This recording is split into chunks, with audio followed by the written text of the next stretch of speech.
friendship that'll never ever end.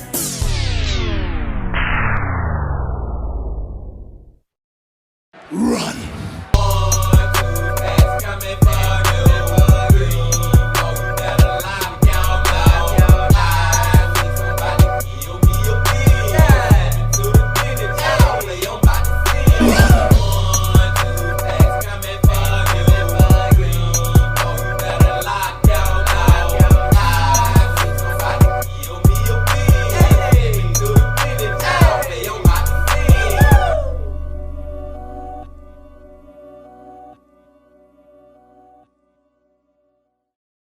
It's a beautiful day in the neighborhood.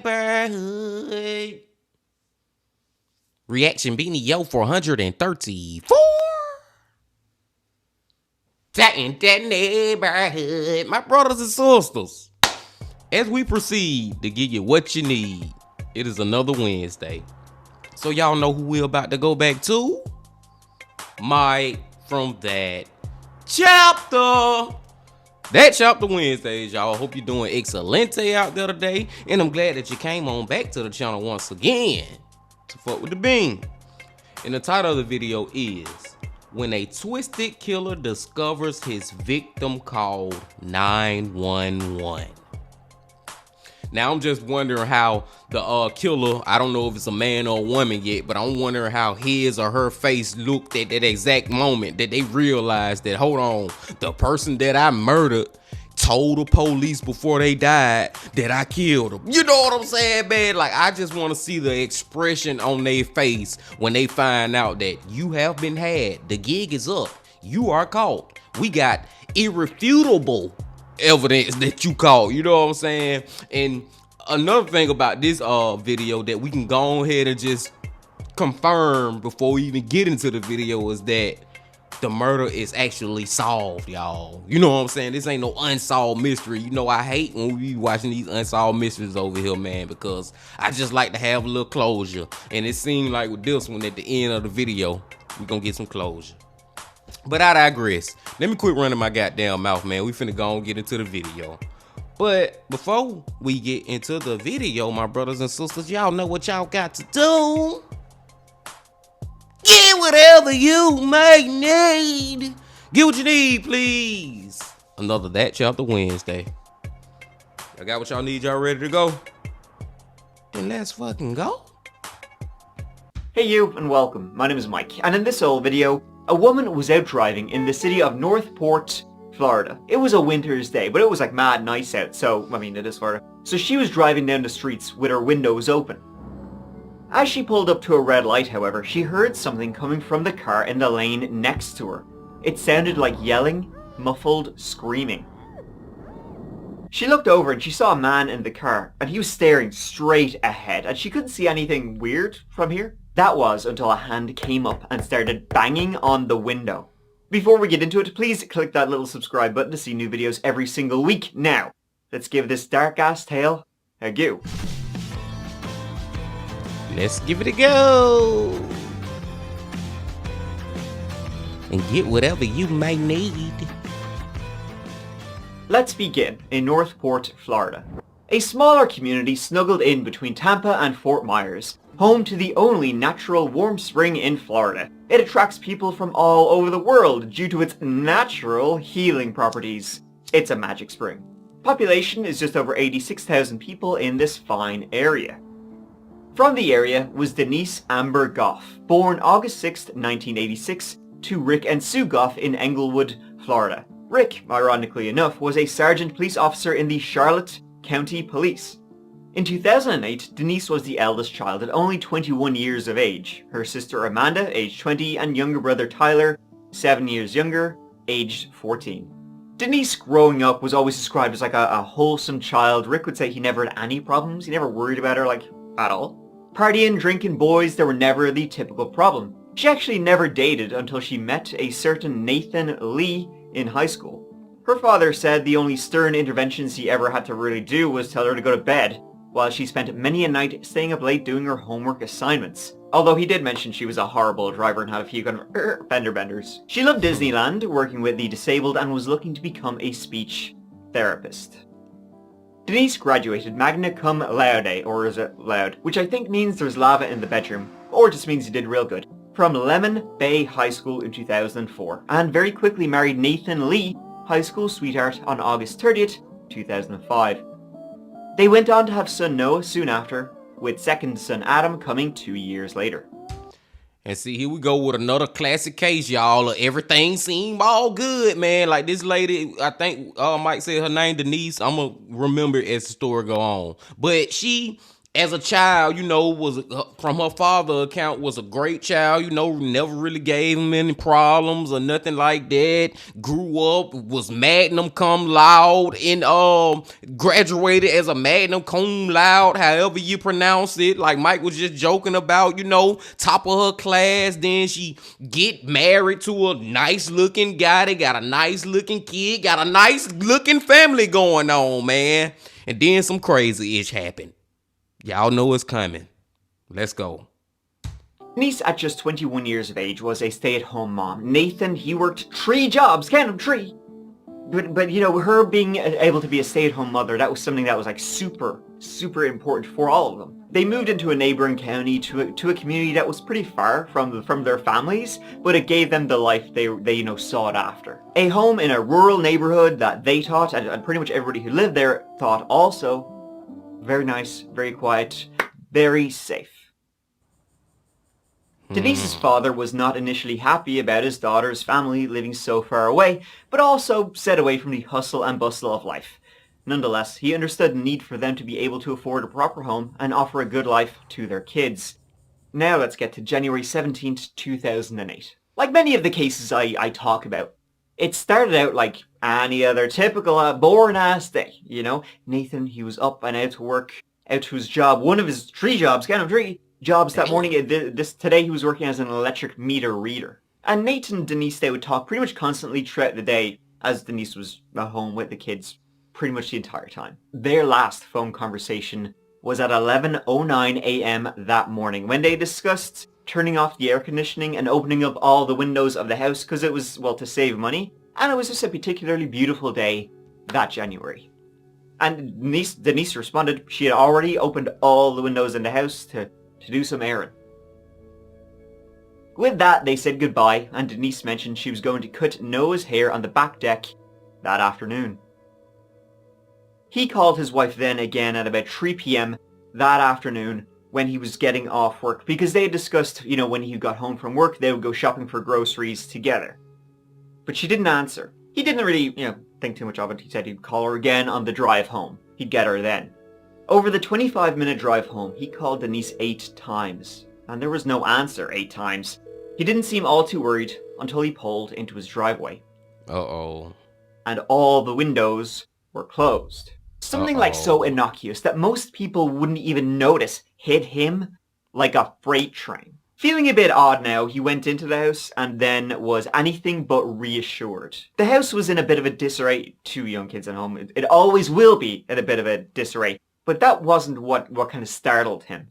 What did was the 2 boys sleeping in the same crib, which they had never done before. There was nothing missing, no sign of forced entry either. The only thing missing was Denise, and Nate found Denise's phone and her keys on a couch in the living room. He wasted no time, and he called 911 right there, right then.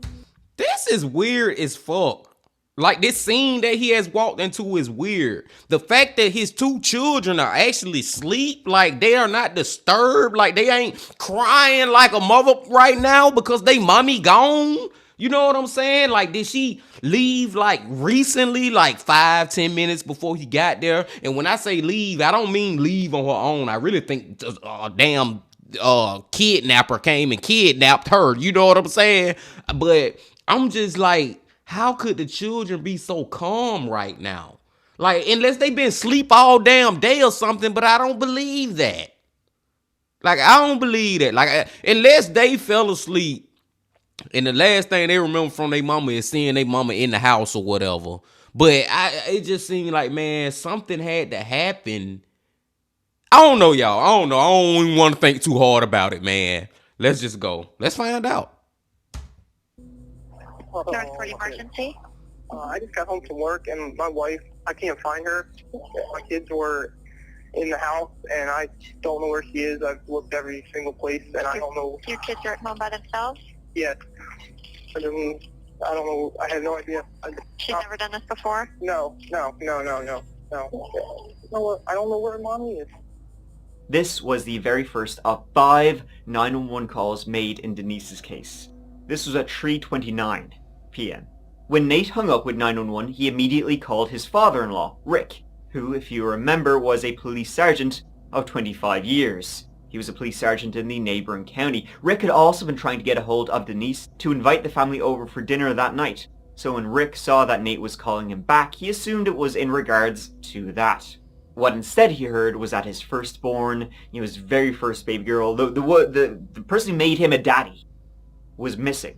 He went into action like immediately. And he knew that missing spouses don't necessarily get all the attention they should right from the get-go. And of course, the first 48 hours in any case are the most vital towards solving it if you want a positive ending. So he took action right away. He called in favors and contacted colleagues in both counties, Charlotte County where he worked and Sarasota County where Denise lived.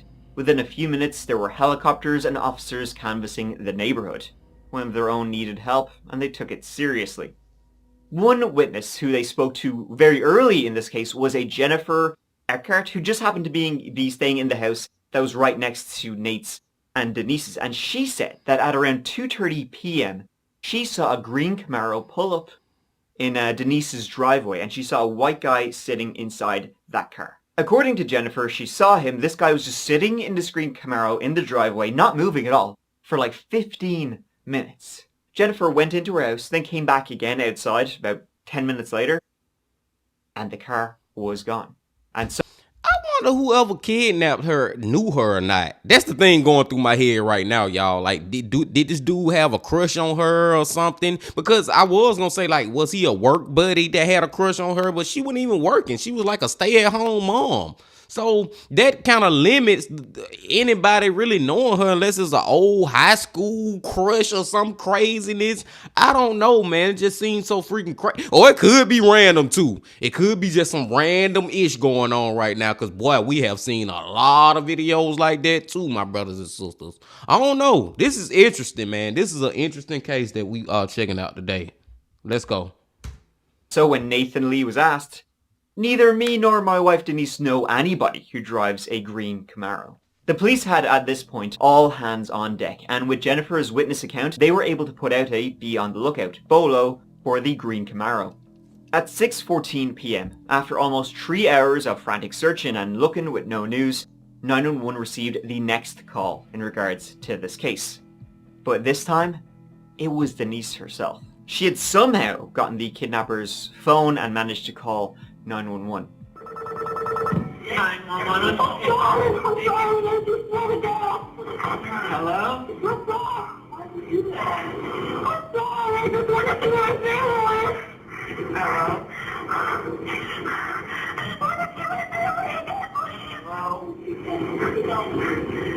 Hello? Please let me go. Hello? Help me. What's the address?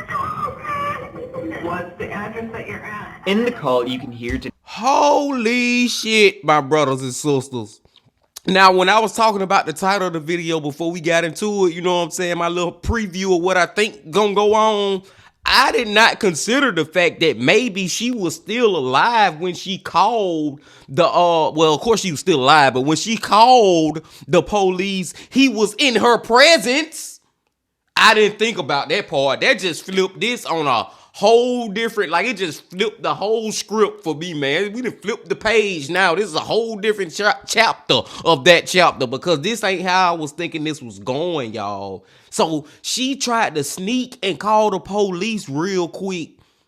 And I guess he walked in or whatever, you know what I'm saying? And now I'm wondering, is that what motivated him to go ahead and kill her? Because I was really under the assumption that she was pretty much dead a couple of hours maybe at the most after she was kidnapped. But this man, she was still alive. This man kept her alive. And now she tried to call the police. She did call the police. She ain't tried. She actually did it. But now I'm wondering, is this going to be the reason that he end up taking her life? That was crazy to hear, y'all. Let's go. Denise screaming to help her, and she's sorry. She just wants to see her kids again. Denise was smart, the daughter of a police officer, and she was giving 911 operators key information while trying to stay discreet to her kidnapper. What is the address that you're at? Hello, ma'am? Where are we going? What's your name? My name is Denise. Are you on I-75? Where are we? I don't know where your phone is. I'm sorry. Tell it all what street you're on? No. Do you know this guy that's with you? No. She managed to tell the 911 operator her name, the car she's in, that her kidnapper is a stranger, even the address of her house, and that her kids are still there. She was trying everything to get help, and at the same time not to piss this guy off. You can hear in the call the kidnapper saying, "Where's the phone?" a few times, with Denise saying, "I don't know." She was trying to say this all to the 911 operator without alerting the kidnapper that she was using his phone at that very moment, but eventually though, after about 7 minutes, he caught on, and the call ended. The officers quickly got audio. That's some smart ass shit she was doing though. Shout out to her for doing it. You know what I'm saying? The way she did that, y'all. The fact she was, and she had him fooled. She had him tricked for a little bit. He didn't even know that she was on his damn phone. He eventually figured it out. But just shout out to her for that, man. She in a life pressurized situation, you know what I'm saying, that could potentially, her life could end. She was still thinking on her toes. Shout out. Of the call to both Rick and Nate to confirm Denise's voice. Their reaction was both scared and hopeful. Scared because it is indeed Denise, and that's, you know, she's been taken. That's not exactly the way you want to hear your wife's voice, ever. Scared, they have no idea where she is, they have no idea how much time they have left. But hopeful, because she is still alive. And if she's still alive, there is still time. Quickly though, their hopes were crushed when they found that the phone was not a traditional cell phone, but a burner phone. There was no way to track it except local cell tower pings, which take time and are not always 100% accurate, not in real time. But there is one thing. They were able to trace the purchase of the phone to that of a Michael Lee King. Michael Lee King was no one special. He had no criminal record. He was a 37-year-old plumber who was out of work, down on his luck and facing foreclosure on his home. He was divorced from his wife, Danielle, who had left with their 12-year-old son. Michael, he came from a middle-class family of 4 boys out of Pontiac, Michigan. There is no direct reason as to why he picked Denise, that house, or any other motive for that day. Could have been as simple as just driving by, seeing Denise out on the back porch cutting her young son's hair. End of. So Nate and Rick were still processing Denise's terrified voice over that phone call and what they could do when another phone call comes in. Almost 10 minutes to the dot from the time Denise called in.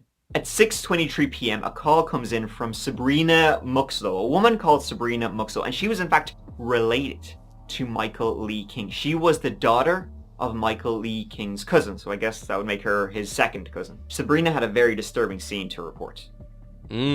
Sabrina went on to tell the 911 operator that Michael had come to her dad's house. Michael's cousin Harold was his name, to borrow a shovel, a gas tank, and something else she couldn't remember. He had been given some story that his lawnmower had gotten stuck in a ditch and he needed to dig it out or something, like some bullshit. So the shovel and the gas tank are alarming enough when you know that he's kidnapped somebody, right? But it gets just a little bit worse, folks. Go ahead, caller. Yes, what's the problem? And the girl came out of got out of the car, and my dad's cousin went and put her back in the car, and when she got out. Okay, where's your dad's house? It's in Northport. Sabrina went on to report. This shit is crazy, man. This shit got my head itching, y'all. So she was still alive when he was going to get the stuff that he needed to bury her body? What in the... I was convinced at this point in the story he already had killed her. This man going to get equipment to bury her and she's still alive. She in the freaking car. She trying to get out the car and he putting her back in. What the... This is crazy, man. This is crazy. That as her dad, Harold, was talking to Michael, a woman jumped out of Michael's car, screaming at Harold, "Call the cops!" And then she tried to run away, Michael grabbed her, pushed her back into the car, and then tells Harold, grand, don't worry about it. Harold was kind of just like, what the fuck did I just say? Okay, we've been looking for this female. You are just so wonderful to call us and give us this information. Okay? Yeah. Michael then took off with some terrified woman in the backseat. And then you got Harold, right, who's like, oh boy. God, what was that all about? Call the cops? She told me to call the cops? What did she mean by that? Is that some kind of code? You know? Ooh, it's a real thinker. I think I need a beer after that one. I gotta dwell this over on the old noggin. He then called his daughter Sabrina to recount what had just happened, and then told her he wasn't really too comfortable calling the cops. So Sabrina called 911 to tell this whole story. I wish I was making all that up. Just 7 minutes. Man, shout out to Sabrina too, man. Cause Jesus Christ, Harold, Daryl, Carol, whatever his name is, he like, dude, can put yourself, my brothers and sisters, in his shoes. Somebody roll up to your house. Then I think he was like a second cousin. They was related or whatever. So, somebody related to you roll up to your house with an unknown person in the car who jumping out the car, look like they in stress, look like they deranged, look like they kidnapped, then telling you literally call the police, and you just go, man, I don't know what was going on with that. I don't know what she was doing. Who was that girl? Like, and you just act so freaking like out of touch and just blow it off like it's nothing and let that man drive off with that lady.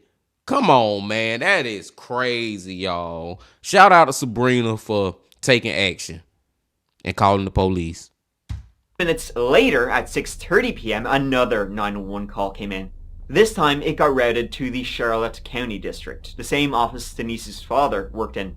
The caller was a driver, Jane Kowalski, who wanted to report what she thought was a child abduction in action. She described coming to a stoplight and a dark-coloured Camaro stopped beside her, but she can hear the most anguished, terrifying cries coming from the car. Jane was thinking, what the hell's all this shit? She looks over at the driver, who's just staring dead ahead, but eventually kind of like makes eye contact with her, and Jane kind of, gives him a look. You know, like, what the F is that sound coming from your car? I'm like, screaming? If you get a very weird musical taste, or what's going on here? Then she sees a hand banging on the back window of the car. So, yeah. Jane then called 911, describing in real time what was happening and what direction this Camaro was going in.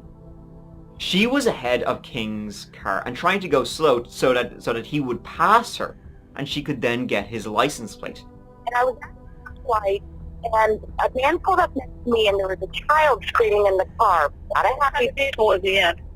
Blue Camaro, like in the 90s, 2000s or something. White male driver, and there was a child screaming in the car and banging on the window like flat.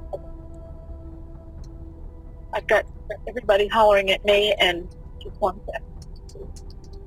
He's going to turn left on Toledo Blade. He's turning left right now. You want me to turn? Try to follow him, or? Okay. If you want her to follow him. Okay, can you turn? Oh. He just turned on Toledo Blade. I don't know if I can catch up. There's a bunch of traffic, and I can't get over. The 911 call, as you can hear, is chaos at best. The dispatcher was clearly flustered, unsure as to how to have Jane proceed, and trying to relay the information verbally to other dispatches, it appears. Maybe it was this 911 dispatcher's first day on the job, but hey, 911 recruiters maybe don't hire people who are going to get flustered like this person did. Jane was asking, should I follow this person? What should I do? Jane didn't have a clue. Like, most people wouldn't know if they're witnessing an abduction in real time. But it ended up being too late. Michael was driving right behind Jane the entire time, but he eventually makes a turn. She kept going forward. By the time she realized it was too late, she circles back around. He was gone. By this point, it was over 3 hours since Denise's abduction, and the police had tracked the phone to Michael King and to his residence. They arrived at his home at 6:42 p.m. By the looks of his home, they had just missed him. In the home, they found what can only be described as a, rape room with duct tape with long strands of hair stuck to it. This is a case which just got more and more horrific. By 6:40 p.m, the last 911 call came in for Denise. I'm not sure exactly what the emergency is exactly, but I think somebody that's been taken without their, just don't want to be where they need to be. Uh-huh. And you're in a 95 green Camaro, Northport, somewhere. Okay. How do you know this? I know. The caller was trying to stay anonymous, calling from a payphone. He gave vague information indicating that the girl seemed like she didn't want to be there, that the car was a green Camaro with a black bra on the front. The whole call was awkward, and it was finally revealed the caller was the father of the earlier caller, Serena. This was Michael's cousin, Harold Muxlow, the same Harold Muxlow who had to debate when a woman who was clearly kidnapped screaming at him to call the cops. You had to, think that over and just, He confirmed that a... Are you fucking kidding me? Really, Harold? Now you want to call and talk about it? Now you want to tell the police something? It has weighed on your conscience enough now? Like, dude, you shouldn't even let him pull it off. You shouldn't have gave him that gas can. What else he had got, my brothers and sisters? A shovel? Somebody he got a lawnmower stuck in a ditch. Like, come on, Harold, bro. You dropped the ball, Harold. You dropped the ball and you tried to pick it back up, but at this point it's already a fumble, my boy. You have already fumbled. He exhausting to me. Get out. I don't want to hear nothing else from Harold, man. Jesus. A white female was in Michael's car and seemed like she didn't want to be there. When the female operator asked if she thinks Michael would hurt the girl, he said he didn't know. From there, the police paid a visit to Harold's home, where he confirmed the earlier encounter with Michael, how he borrowed a shovel and a gas tank for his lawnmower, and how he watched while this woman jumped out of the car and yelled for him to call the cops, and then continued to witness Michael struggle with the girl for a good 30 seconds to get her back in the car. And after that then was silence. The leads stopped. There was no more 911 calls related to the case. Helicopters, dogs, troops from other counties that worked with Rick were volunteering their time. Old reporter friends that had worked with Rick. Everyone and their dog, literally, came out to help look for Denise. And no more news came in. That is, until 9:16 p.m. Rick Goff had been listening to the police radio all night, waiting for news. Finally, a state trooper reported on the radio that he had pulled over a vehicle matching the Bolo, a 1995 green Camaro, with a black bra on the hood. The suspect was behind the wheel, but there was no sign of any female, no trace, just Michael King and a shovel. The news just continued to get worse as the state trooper asked Michael to step out of his car, and Michael Lee King was soaked from the waist down. The shovel was muddy, and the burner phone was found in his pocket with the battery removed. I'm here because I need to find out to you what happened. You're the only person right now that can tell us what happened. We need to find where she is, and we need to find out from you what was going on. No, it's my attorney.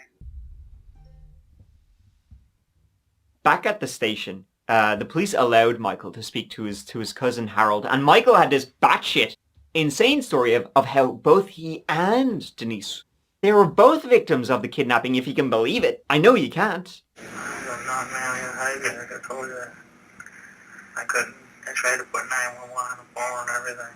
He didn't know where Denise was. He had been blindfolded, but Michael did take the police to the location where he said they had been, which was just some bogus random field out. He was wasting their time. Given the 911 calls, the witnesses, the duct tape found in his house, absolutely nobody believed his shite. He was arrested and charged that night. He stuck, though, to his bizarre as shit story, and he never divulged where Denise was, if she was still alive. It was a long... This man is full of S-H-I-T, sugar honey iced tea. Man, shit, he is full of the poop, my brothers and sisters.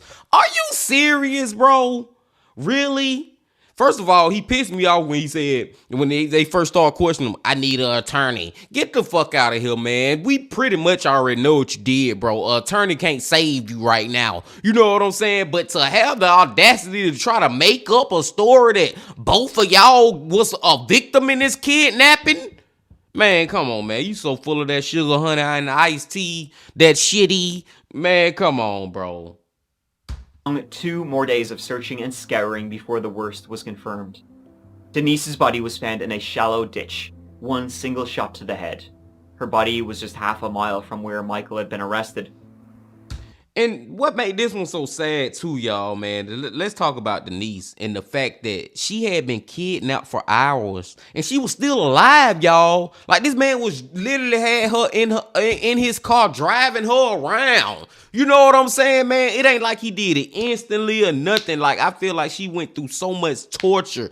All those hours of thinking about her children, thinking about her husband, just thinking about her life and thinking that it may end. For all these hours, this man freaking torturing her. And she being by other people in public, like the lady who pulled up at the traffic light and seen her, you know what I'm saying, in distress. Or Harold, you know what I'm saying, him seeing her in distress. Like, and it was a lot of other people too that never even called 911. You know what I'm saying? Trust me, there are, y'all know there are people out there who seen this lady in this car while they was at a red light or a stop sign or whatever. Seen this lady in this car like she in distress, but they didn't blink an eye at it. They just blew it off or whatever. But I can't say I understand that, but I get it more than Harold. Harold is related to freaking Ronald McDonald. I don't even remember his name. I don't want to remember his name, but Harold related to that dude, bro. He coming over here to ask you to borrow a goddamn shovel and some gas. Why I ain't gonna even go down that road no more. But long story short, story long, man. This man is full of shit, and Denise, oh man, rest in peace. Over the next few days of interviews, police searches, and news reports, more things would come to light, giving the story just a big ol' what if. Remember that 911 caller, Jane Kowalski? He's going to turn left on Toledo Blade. He's turning left right now. You want me to turn? Try to follow him, or? Okay. If you want her to follow him. Well, she saw all of this on the news in the following days, and then so she called back up 911 and was like, hey, listen, remember I was there. I made eye contact with Michael Lee King. If you need me to, make a statement, testify, do whatever it is, I can come back in and tell you more of, when I was trying to find him, trying to follow him, whatever it was. When she called in saying all that, that was greeted by, huh? What call? There was no records from when she had called saying, I am looking at an abduction in real time. There was no information on that. In fact, when Jane was on the phone to the dispatcher saying there's an abduction happening right here, there was a patrol car, like on that same street, very close by. They were just never informed of what was going on. In fact, the dispatcher that Jane was talking to pretty much recorded nothing about what was going on. The dispatcher was just yelling across the room about, hey, this is happening, listen to this. I've got everybody hollering at me, and just one sec. The dispatcher was thinking somebody was paying attention to what she was yelling, that somebody was actioning it. Nobody was actioning it. She was just... Nothing happened. And because there was so much chaos that night, it was forgotten about. Could things have been different? Could things have had a happy ending if, maybe certain, people didn't have butterfingers and actually were, competent? Who knows? It was gross. And that's all I was saying, y'all. I know I be going on my tangents and I get to talking all crazy, but that's all I was saying, man. That all those hours that lady was alive while she was kidnapped, and there was plenty of opportunities for somebody to potentially save her life. What if? What if? Negligence at the hands of Rick's own department. The 911 operators got a simple slap on the wrist, a few days suspension, and more training. The trial for Michael King began in August 2009. It would turn out he had visited a gun range on the morning of the crime, practicing his shots. He then kidnapped Denise Amberley from her home the afternoon of January 17th, 2008. He took her to his home, where he tied her up and assaulted her several times, then forced her into the Camaro again to visit Harold's home to borrow the shovel and gas. That's when Denise jumped out of the car and yelled for him to call the cops. From there, witness Jane Kowalski saw Denise, what we know now was probably her last trip and likely en route to her final destination. She was found with a single gunshot wound to the head, her bra laying nearby. No gun has ever been recovered either. Given everything against him, Michael had the balls to plead not guilty. They gave him an IQ test, and he was far below average intelligence. No surprise there, and a traumatic event from his childhood was brought up, a devastating sledding accident that led to a divot in his brain. I mean, talk about reaching for straws, but then again, that is something we see again and again with killers, is that having a traumatic head injury when you're quite young, bump on the noggin, it can be not an indicator, but, past indicator. Michael Lee King's father was interviewed back in Michigan, and he was like, just my Michael. He's grand, never gave me any trouble. He's a good boy. More was divulged about Michael and his life before he killed Denise Lee. He lived at a home with his then girlfriend and her children. Neighbors just thought he was a weirdo, but were now coming forward saying he was a neighborhood snoop, and often peered into the windows of his neighbors and sometimes exposed himself even. One neighbor said her family's interactions with him were far more intimidating.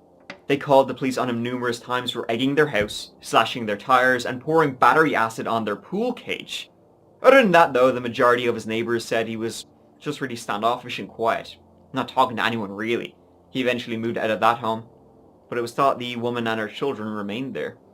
It appears that family and friends collectively agreed that Michael had changed and became more erratic and odd after his divorce from his wife, and things seemed to go downhill from there. It took jurors approximately 2 hours to find Michael guilty on all counts, and he was sentenced to death on September 4th, 2009.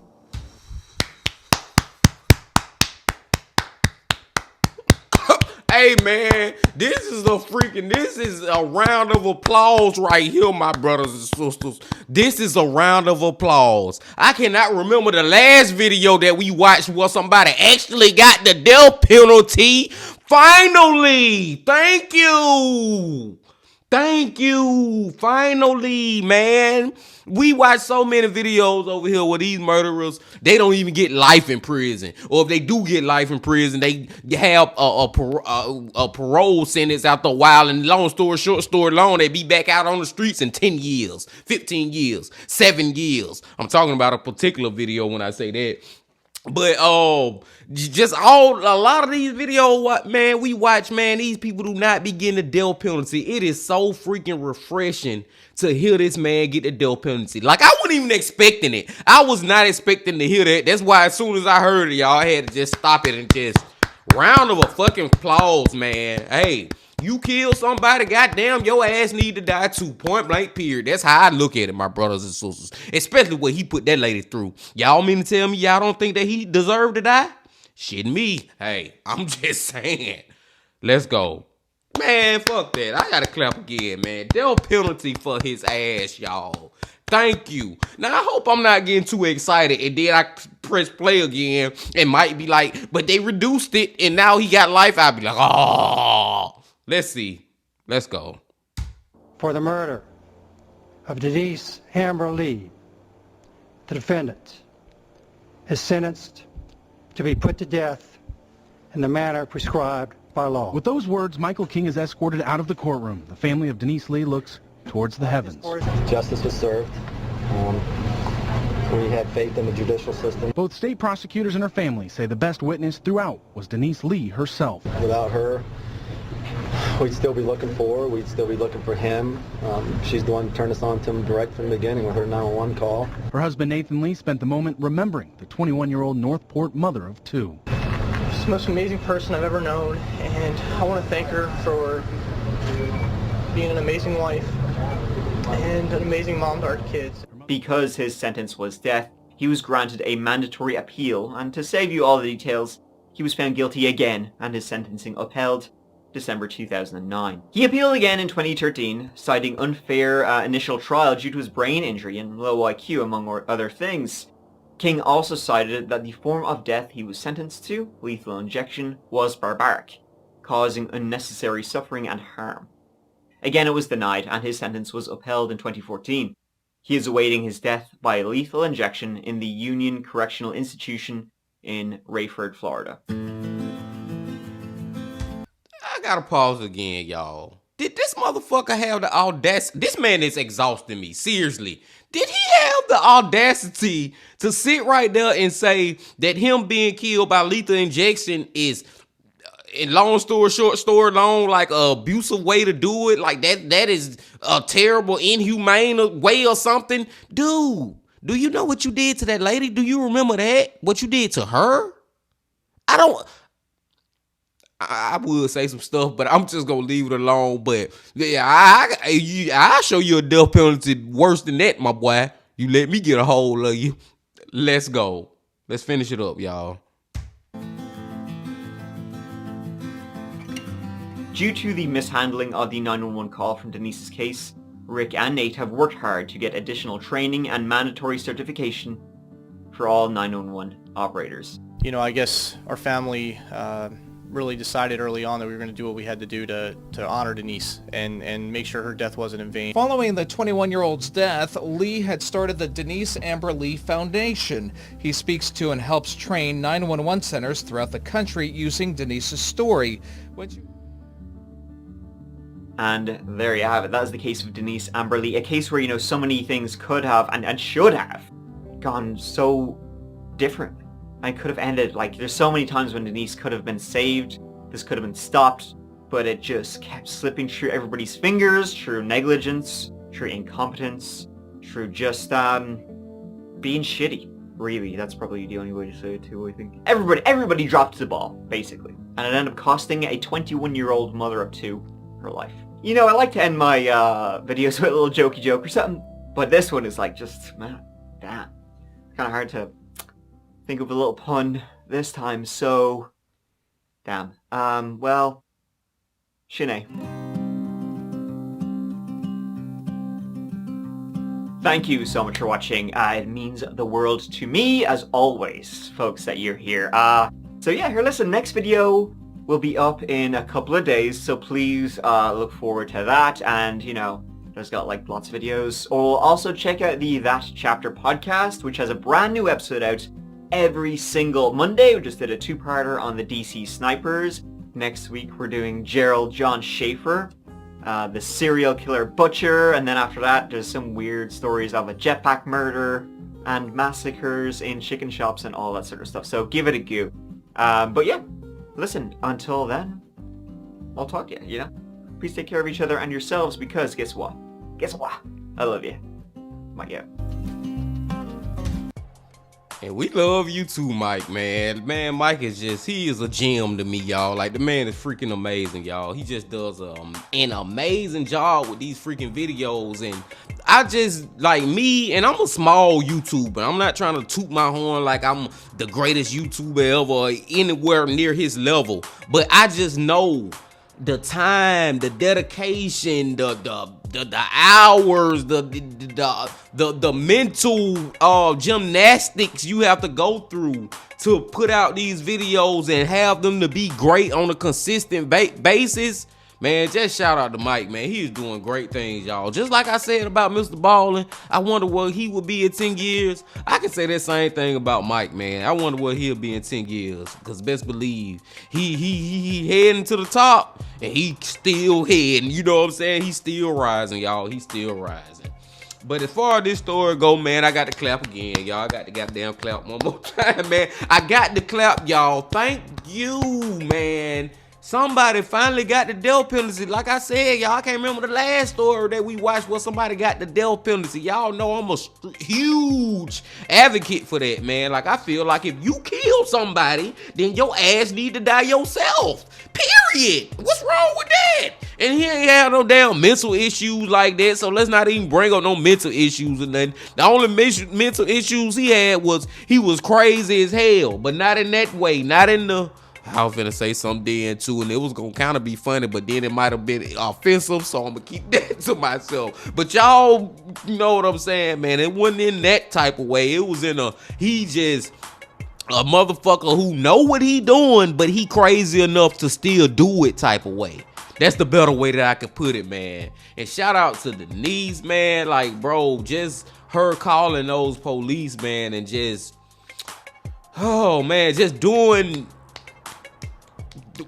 In that situation, y'all, I'm talking about when she was kidnapped in the car with him, she got his phone and called the police, but was trying to fake like she wasn't talking to the police, but actually talking to him. Like, just putting just me thinking, and you just put yourself in that situation. That was just a smart thing for her to do. Then you think about all the time that she was kidnapped. Like, this was going on for hours, man. Like, this lady was tortured. And I know the one thing she was trying to do is just hope and pray that whole time that I can make it through it. You know what I'm saying? I can put up with this guy for however long I have to, but maybe I'm gonna make it through it. And if you try to just put yourself in that situation, or just when I be saying put yourself in that situation, y'all, I'm really just saying think about that situation more than anything. Think about when that her final moments was there, where he actually put that gun to her head. Like, oh my God, man, that shit, that really like make my heart hurt, man. It really makes my heart hurt, y'all. Jesus Christ. I'm glad he got caught though, man. I hate that she had to lose her life, but I'm glad he got caught, because we watch a lot of stories over here where we can't end on at least a good note like that. And the cherry on top is that he got the death penalty. And I digress. I ain't gonna talk no more, man, because there's a lot of other stuff I want to say about this, y'all. But I know we have been here long enough, man. I need to go on, wrap it up, let y'all go. I appreciate y'all coming on back once again. As always, please make sure you come back tomorrow, because Jose Ortiz from Evil Intention just dropped another video you gotta check out. And hey, we just gonna keep this going. We're gonna keep this going. We're gonna build this house up, my brothers and sisters. But until then, just make sure y'all hit that like button, your comment, and if you ain't subscribed yet, hit that subscribe button for me. And I'm gonna leave you with this. Love, peace, and happiness. Stay safe. Don't stop. Keep going. Yeah.